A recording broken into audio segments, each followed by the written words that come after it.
I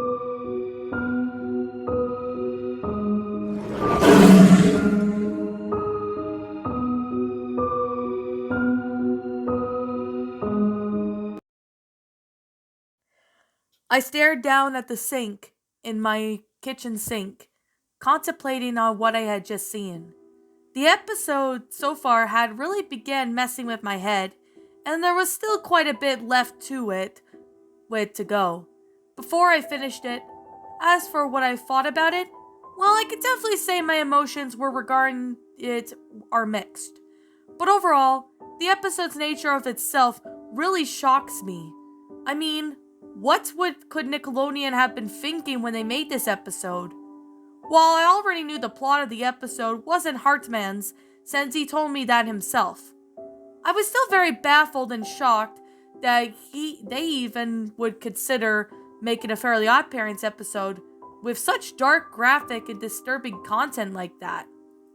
The whole scene with Timmy in the surgery room was an image I have never been able to get out of my head. Now, before some of you ask if there were blood and guts were hyper-realistic, like in those other Lost episode creepypastas you've probably read in the past, I want to say no, none of it was hyper-realistic. That, honestly, is a big cliche that's been overused too many times in Lost episode stories, and one of the main reasons that I stopped reading those a while ago. It's also one of the big reasons that Lost episode creepypastas have pretty much died off at this point. I can remember the day that they were popular and actually had something to offer, but now they've all pretty much just internet trash fire at this point. I will admit that this Lost episode certainly did have quite a lot of time and effort put into it. Even though it was dark and disturbing, I could certainly see why it's never aired.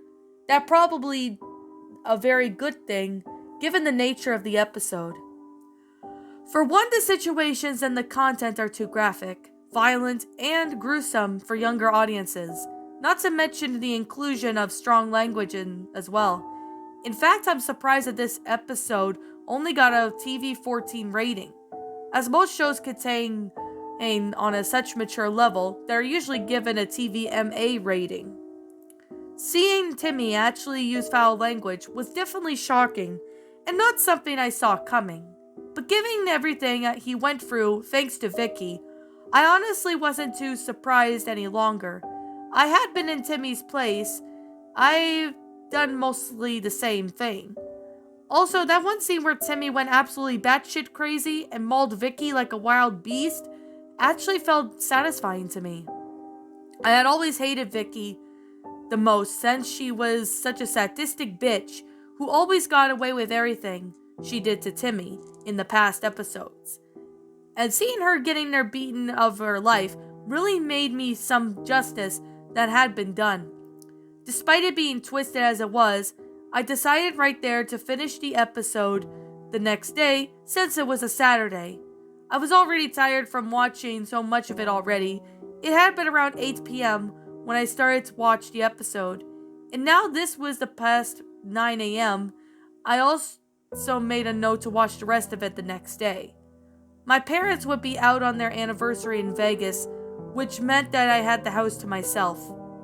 And this meant I'd be prepared myself with some popcorn and for the rest of the episode. I then opened my laptop and launched off Windows Media Player, skipping to the part of the episode where I left off to the other night. I had left it off at the part where Timmy falls asleep with Cosmo and Wanda at his side after the horrid nightmare of Vicky torturing him. So I decided to continue from that part. Like before, I'll describe the rest of the episode in narration, like before since I've gotten more used to it.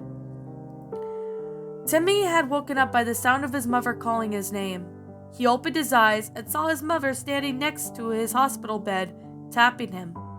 Timmy sat up and suddenly felt stinging pain in his gut. He also felt his wrist throbbing as well. The painkillers had slowly started to wear off, so Timmy was beginning to feel some discomfort in his stomach and wrist. The small slash on Timmy's wrist from when the IV needle flew out and scratched his skin the other day, it stung as he moved his hand, and his stomach was much more tender than usual. Cosmo and Wanda were hiding under the hospital bed again to ensure that nobody saw them. "Oh, hey, Mom," Timmy replied, gently rubbing his wrist. "Hi, Timmy. How are you feeling?" his mother asked. "A bit sore," Timmy replied. "Other than that, I feel all right." "That's perfectly normal. Once the painkillers wear off, you'll start to feel a bit sore," Miss Turner said. "The doctors want to check up on you to make sure you're okay to be discharged. Then we can return home." "And what about Vicky?" Timmy asked, with a hint of disgust and anger in his voice. "Your father is dealing with that now. He's discussing the case with the lawyer, and we'll be taking Vicky to court soon when it's been done," his mother replied. "I promise you that Vicky is going to answer for all of her crimes, including the evil stunt she pulled in the surgery room the other day." "God, 'cause I hope that monster rots in prison for the rest of her life for what she's done," Timmy replied coldly. "To be honest, I'm hoping for that as well," his mother replied. "I was a fool for never really looking fully into Vicky's actions towards you. And because of that, she did so many horrible things to you. Well, as long as Vicky is locked up for her crimes, I'll be happy with that," Timmy said flatly. The doctors then came in to check up on Timmy to see how he was doing. They all looked at him over him and examined him to make sure that he was recovering normally. Then gave Timmy some more painkillers to help with the pain. Upon finding Timmy to be in full health, they informed his mother that he'd be discharged shortly. Once Timmy had changed out of his hospital gown to his usual clothing, him and his mother left the hospital and returned home. Cosmo and Wanda followed back in the form of birds, and then they entered through Timmy's window and returned to their goldfish bowl in their goldfish forms. Once Timmy entered his room, he simply laid out on his bed, gazing up at the ceiling with almost dead-like expression. There were still clearly hints of sorrow in his expression, though, and Cosmo and Wanda could clearly see it. "Timmy, hun, you all right?" Wanda asked, emerging from the fishbowl to her normal form. Timmy said nothing, and just continued to stare up at the ceiling, completely lost in thought and sorrow. Then he turned his head to face the window, ignoring Wanda's question. "Wanda, everything after Timmy's been through, I don't think he's even close to being alright," Cosmo interjected, flying out of the fishbowl in his normal fairy form as well. "I know that," Wanda shot back, in almost sarcastic manner. "I'm only trying to help." "Well, I could try to help too," Cosmo offered, then flew above Timmy. "Have any wishes in mind, Timmy?" Timmy softly shook his head, then almost looked emotionless voice. "No wish in this world could possibly help me now." Cosmo frowned a bit at this, but didn't want to give up just yet. "Timmy, I know you're still feeling upset about the surgery room, but..." Cosmo began. "Don't! No, mention that!" Timmy suddenly yelled, grabbing his head and shaking it. His sudden outburst startled Cosmo and Wanda, then Timmy began trembling a bit at the same time.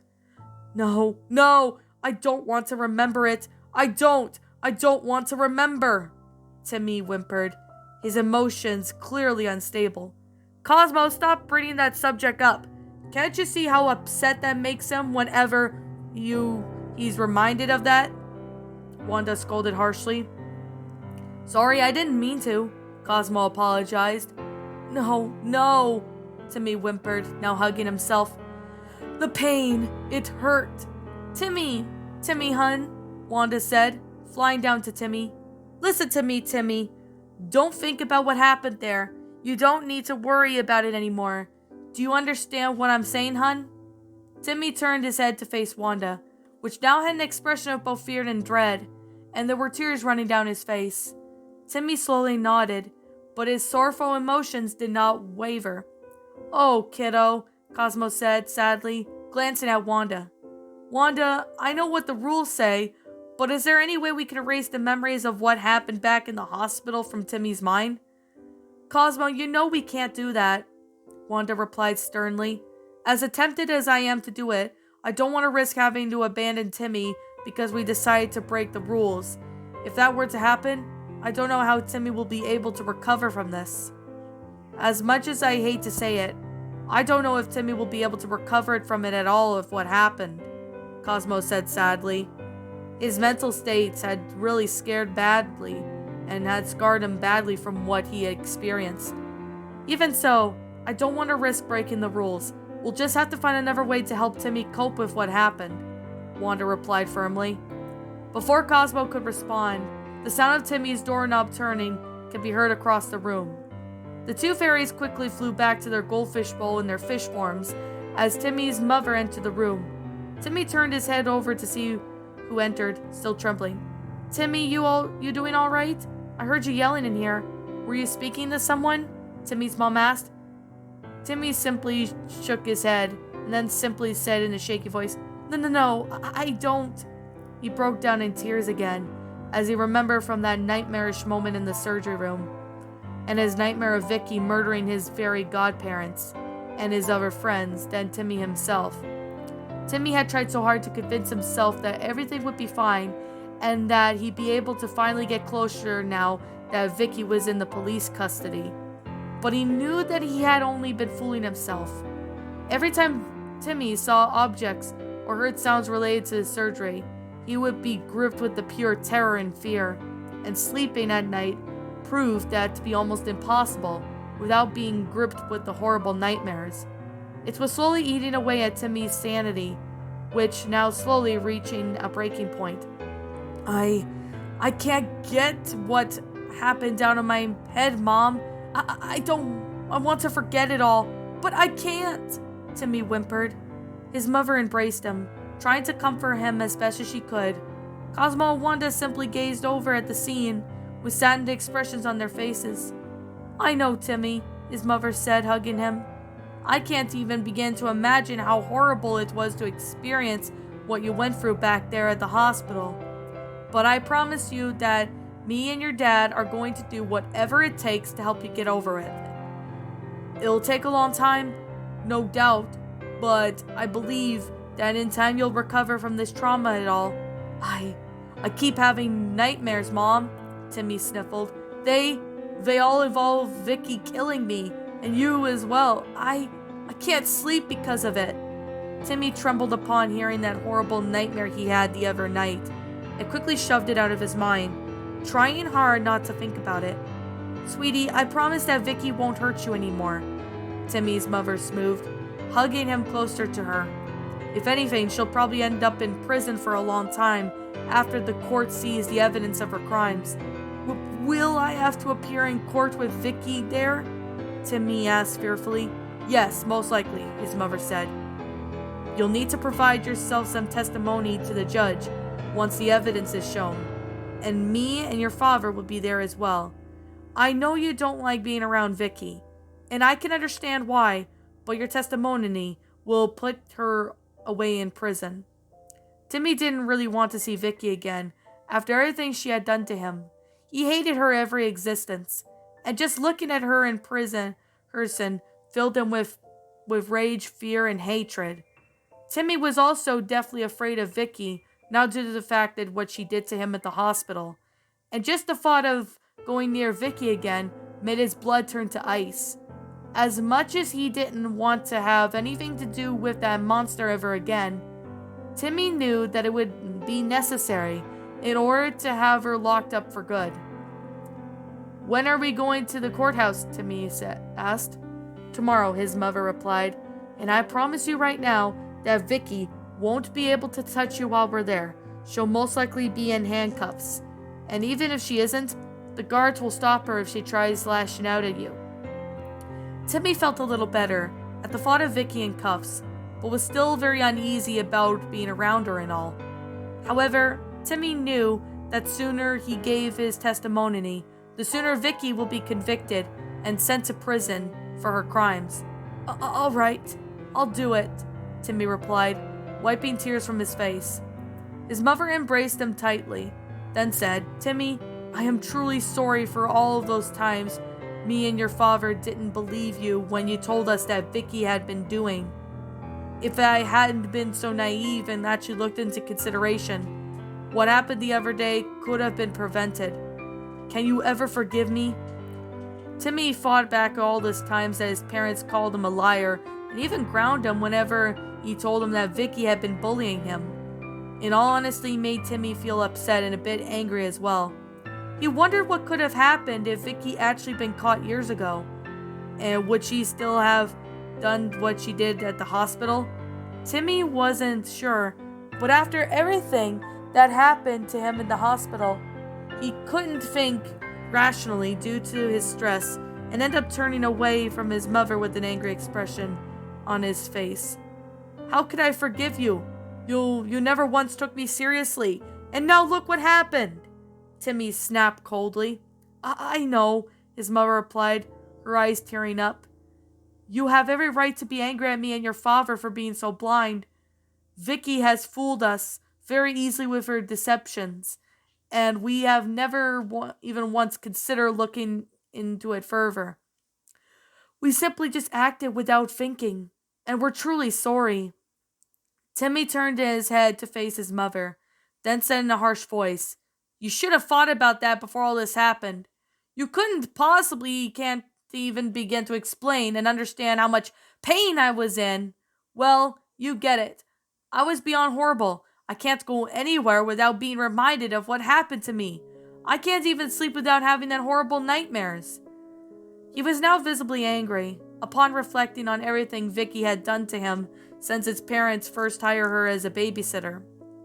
Timmy had been mocked, bullied, beaten, and even threatened like the scum of the earth by that pure, evil teenager. Ever since she came into his life, his parents never believed in him when he called Vicky out on it. But even because of it, she had been left to her own devices, which allowed Vicky to continue the region of torture on Timmy, and so many other people in it as well. In Timmy's mind, all of it had been his parents' fault, and maybe perhaps that was true. But deep down, though, Timmy was pretty much sure that even if his parents had believed him, this wouldn't have stopped Vicky from continuing to bully other people. While it was revenge for snitching on her, only not for the same way, but she had the other day, although Timmy could never know for sure. Either way, there would have still been a better chance at stopping Vicky had she been caught in the past. He felt not only anger, but also betrayal towards his parents. They were never there for him when he needed them the most, and they were never really truly took in more depth of how depressed he always was in his current life. This was the main reason Timmy had Cosmo and Wanda with him. They were always there with him whenever he needed someone to comfort him. But yet Timmy's parents always seemed to be lost in their own world, doing what they loved doing rather than spending time with their own son. This isn't entirely true on occasions, but Timmy couldn't exactly remember how long it has been since their parents hung out with him and actually listened to him without trying to bend things to fit the way they believed they should be. Timmy, his mother began, You'll get through with this. I know you. No! Timmy suddenly yelled. This time he was actually standing up from his bed. You and Dad were never there for me. You never listened to me whenever I was in trouble or in distress. And now look what's happened because of it. Timmy, it's not true, his mother protested. Yes, it is, Timmy shot back angrily. All those times I called Vicky out, you didn't even once think to look into what I said. Just blew me off like I'm some lying punk, and you even grounded me as well. Timmy's mother wanted to protest, but she knew that what he wasn't wrong about it. Both she and Timmy's father never took a better look into what Vicky had actually been doing. Whenever Timmy was left alone with her, he clearly had a good point there. And to make matters worse, you were never there for me when I needed you and Dad the most. I know it's not true entirely, but you always spend more time away from me than with me, Timmy snapped, with his expression filled with rage. Tears ran down his face as his rage dawned. Not holding back, his mother didn't know what to say. Timmy continued to spill more hateful words at her. Where were you to all those times where I needed you? Are your lives so important that you don't even care about my well-being or what I have to say? Are they? Timmy yelled. Of course you matter to us, Timmy, his mother argued. I know we're always busy, but it's not like you don't matter to us. Oh, really? Lee. Then tell me this, Timmy shot back coldly. Did you even care that I was lonely and miserable? Did you even once try to consider how I felt? No. Instead, you left me all alone with that horrible monster without so much as a second thought. And now look at what's happened as a result of it. Timmy, I understand that, his mother began. No, you don't understand, Timmy shouted, clenching his fist. You can't possibly even begin to understand what I went through in that surgery room because of Vicky. The pain I felt from being sliced open and the cut into was so horrible, I can't even put it into words. I know, Timmy, his mother said, tears now forming in her eyes. What happened to you was beyond terrible, but we'll try to help you move from it. Ignoring what his mother said, Timmy said, I was terrified, hopeless, and the worst of all, completely immobilized. I couldn't move or speak or even scream from the pain I was going through. Do you know how it feels like to be sliced open with knives and buzzsaws, as well as having your own innards cut out, without even so much as being able to scream? It hurts. It hurts beyond any form of belief. And all of it could have been avoided if you and Dad just listened to me. And all you had to do was listen to me. But you didn't. And now look what Vicky's done. Timmy, please listen to me, his mother pleaded. You're right. Me and your father should have taken what you said to more consideration. But we didn't. And believe me when I tell you that we both deeply regretted it. Timmy looked away from her and then said in an angry voice, It's too late for that, Mom. The damage has already been done. Nothing you say or do will change or what happened. And quite frankly, it wasn't going to help me. Timmy's mother went silent for a moment before speaking again, this time with more calmness. Timmy, she paused, trying to find the right words. I know. I've been very neglectful. And as for your father, I promise that we're going to change our ways. I promise we'll be better than ever, and we won't never neglect you any longer. Timmy said nothing, and just continued to stare at the wall instead, lost in his train of thought and anger.